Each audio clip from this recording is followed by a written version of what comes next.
We're in Brussels. So yesterday we visited Luxembourg. Okay, so yesterday when we visited the European Investment Bank, I thought it was really interesting how the bank only supports certain programs, organizations that cost at least $25 million or more. I think that says a lot about like who is able to come up, has the resources to come up with like such a project on like such a big scale, and it's just interesting to see who the bank supports. It's like the irony of how the European Court of Justice, which is one of the institutions that our groups visited, how that was located in the richest country in all of the EU, right? And located where the European Investment Bank is. It was visually very beautiful, but I think like the things that are dealt with and like the grandeur of it was really bizarre for me, at least. Okay, so this morning we did our first interview with this poll project. So we had a really difficult time with translation. His native language is Urdu, but he could speak English and he also spoke French. And some of the most difficult words we had to translate were like threat to national identity, that whole phrase. Climate change, we had a really hard time with. And so we had like just reflections on why that would be, and like once we translated climate, it was like more than just what the word meant. No, it was more than just the word itself, but like what it meant and the implications of climate change. We kind of noticed is that even like the concept of climate change is something that is very class in terms of like you need to have usually had some sort of education in order to really know like what climate change is and like the political implications of it. And so it was interesting when we asked him, he was like, oh yeah, like the weather here is a lot colder than like Pakistan and where he was from. And that didn't fit in any of the options of the questions, because it wasn't that he didn't think that climate change existed, it wasn't something that he like was aware of. And also it's just interesting that he mentioned a lot that he didn't like follow like a lot of like EU policy. He's like, oh, I'm just being truthful, like I don't really know too much about how to answer this question or that question. And so I think it like while on the one hand like he like it was like was important in Belgium or in the EU. He's also been here for 10 years, but I think it does like speak to like the inaccessibility of the European Union and politics and the people who make the laws and legislation here. And it also just speaks to like the disadvantages of this poll and like what it doesn't highlight, and it's in terms of like education. Like this like kind of, we're going into the assumption that like all the people that we'll be talking to are educated enough to know at least like some of these terms or have had conversations or like heard of these words before. So that's really important to understand. Today we went to the Council of the EU and we talked to Mr. Luis Louriero de Amorim, who is in charge of Foreign Affairs, Enlargement, or in the Directorate General for Foreign Affairs, Enlargement, Civil Protection. And so he kind of said a lot of things that we've heard from other politicians. It was just interesting to hear like how his personal beliefs aligned with that of the EU, and including he talked a lot about the importance of the European Union in spreading its Western ideals to other countries, which sounds an awful lot like imperialism and modern day colonialism, which I think is definitely a big part of the EU's mission, even in expanding to like Eastern European states. He also mentioned the EU's feminist agenda and the way that he kind of spoke about using women to kind of mediate conflict. Sounded like, even though he said the word feminist, a friend of mine kind of mentioned that it still sounded like it was using women as like objects, as like a tool for their labor. And so it was just kind of interesting to hear what he had to say. And I think we learned a lot about the European Union and how kind of it sees itself and how it wants to project itself to the rest of the world and to students of us. So today we went and talked to Juliana Walgren, who works with ENAR, which stands for European Network Against Racism. And it was, I think, a really important talk for all of us to go to because it allowed us to see the work that is actually done in the EU through NGOs. We were given a couple examples of the kind of work that she does, and one that really stuck with me was canvassing, which they did across different countries in the EU.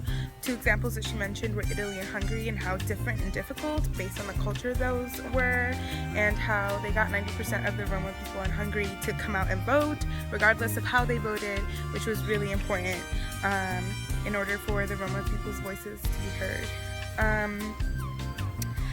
heard.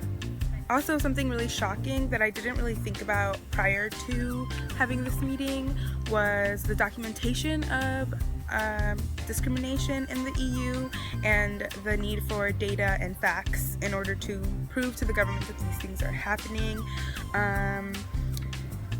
So I think that it was important to be there, and I think it was hard because it was a really small organization and they were doing a lot and told us a lot of different things that were happening, but you could tell that they weren't as well funded as like these other big organizations and bureaucrats that we went to talk to, and are expected to do a lot with very little money. And Juliana really told us the truth and was straightforward. I also think she talked about things like not only invisible crimes and discrimination, but also invisible people, and mentioned the Latino population, which is largely undocumented in Europe, and kind of what that means for those people, and what are we supposed to do when there is no data on a whole entire group of people in Europe. I think that going to ENAR forced us to look at the people on the ground and the people who are actually dealing, and the organizations that are actually dealing with refugees and immigrants and racism, sexism, ableism, etc., versus when we were at the commission or the business office. It was often talked about in very large scale terms and very theoretical terms, but I think going here was a really good experience, even though we don't know how effective all of their programs and organizations are.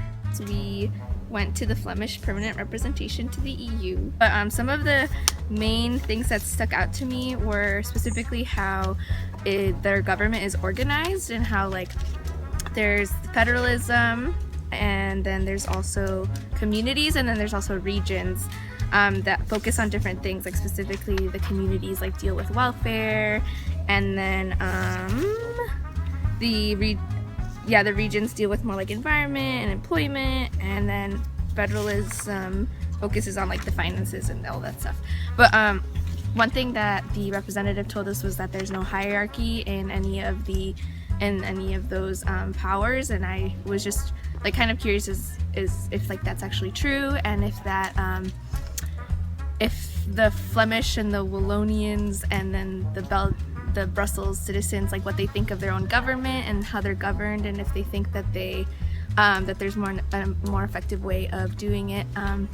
It's also interesting how it's the French speaking, the Dutch speaking, and then a mixture of both in Brussels, and it's kind of interesting how there hasn't been any sort of uproar, because it's compartmentalized in terms of ethnicity, and how there's never been any sort of war against breaking that down.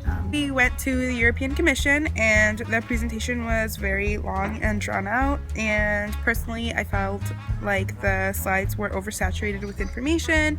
We heard a lot about border controls and the policing of refugees who are trying to come in, and we were skeptical of all the information that we received.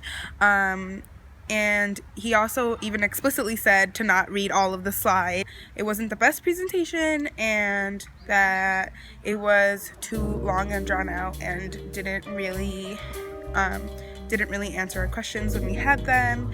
Dr. Miriam Habibi, who's an assistant professor at the American Graduate School in Paris. She's also a lecturer at IES Paris.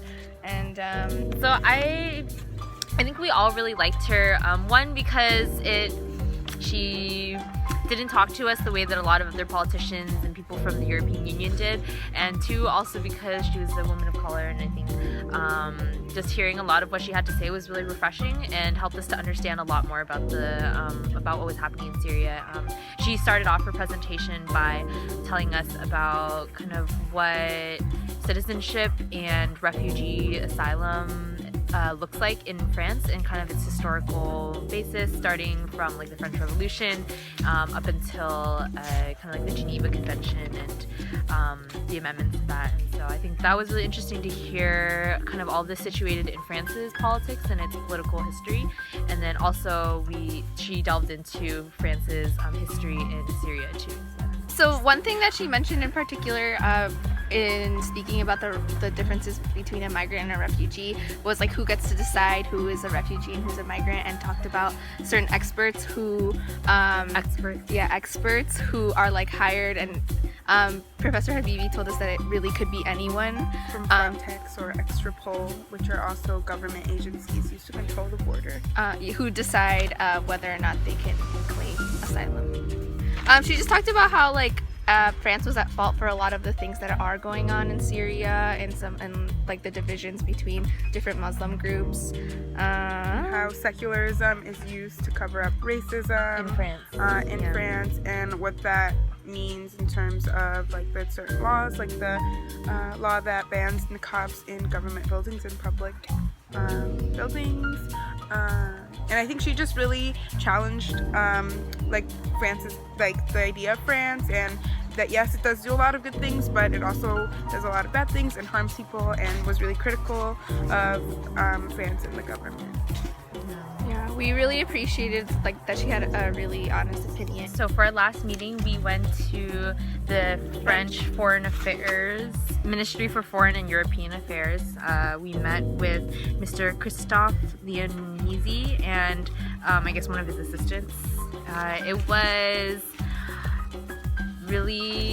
a terrible meeting. Yeah, it was pretty terrible. They treated us like we didn't know anything, and when we tried to ask questions that kind of challenged like I guess like French kind of culture, and kind of calling out ways that like French had been really racist towards other groups, the speakers just kind of not necessarily, like they ignored the question oftentimes, and kind of belittled our questions as well. And we also brought up questions that like directly connected to our morning's meeting, and it was just so interesting to see just the differences between like a professor being like really critical, and then like an actual diplomat just kind of refusing to say anything negative about France.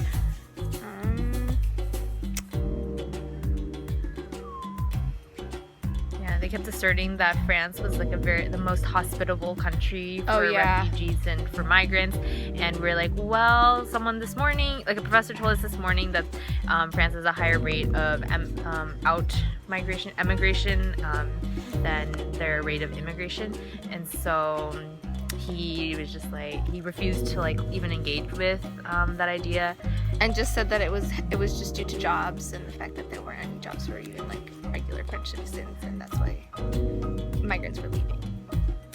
So during this EU institutions trip, we all learned that we got the most out of our non-bureaucrat speakers, and that ultimately it was beneficial for us to hear the bureaucrats because it confirmed our beliefs about the disconnect between constituents and the people living in that country and the people in power, and kind of the elitism that exists in politics. And so although we enjoyed this trip, we also had a lot of moments where we were able to engage, like with people who actually answered our questions, and then with people who completely avoided us. And we're happy that we went on this trip, but we would have spoken with less bureaucrats if we did it again. Yay!